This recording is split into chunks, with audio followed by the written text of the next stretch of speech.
Welcome to your source for research, innovation, news, insights, and commentary.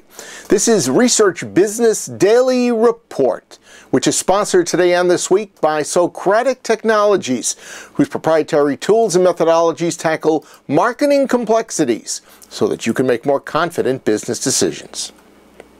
Ivy Business School professor of marketing Neeraj Dawar allowed Business Today to excerpt from his new book entitled Tilt, Shifting Your Strategy from Products to Customers.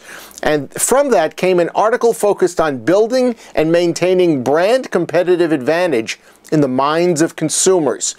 Dawar explained the time and cognitive effort that consumers spend processing information about a brand before them. For example, the amount of attention and memory capacity consumers devote to a brand, as well as what the brand means to consumers.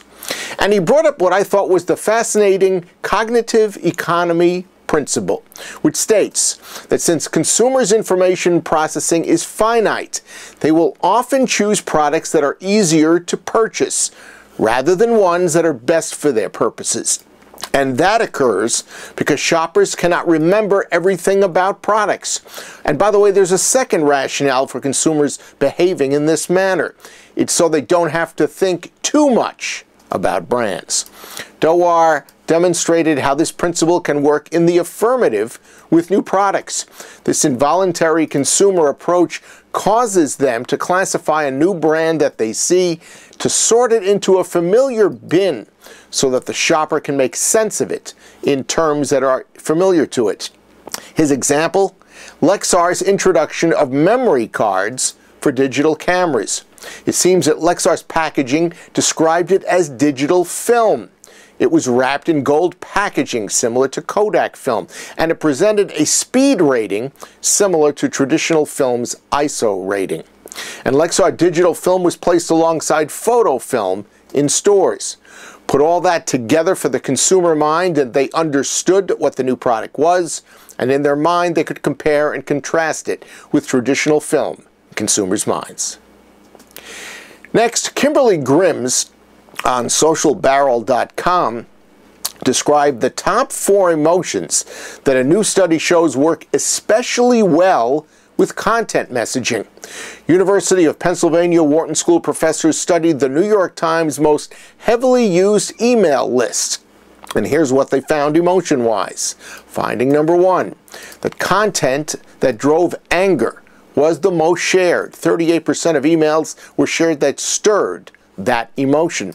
The second emotion that made content viral, Grimm said, is awe. 34% of content driven by that emotion was shared. The third high arousal emotion, anxiety. 24% of such content was shared because people hate feeling anxious. And the fourth and final emotionally driven content was something that caused a smile or a laugh. Finally, you may have noticed in the description box under RBDR that we are now including links to each major story if you want additional information. This is the direct result of a viewer suggestion.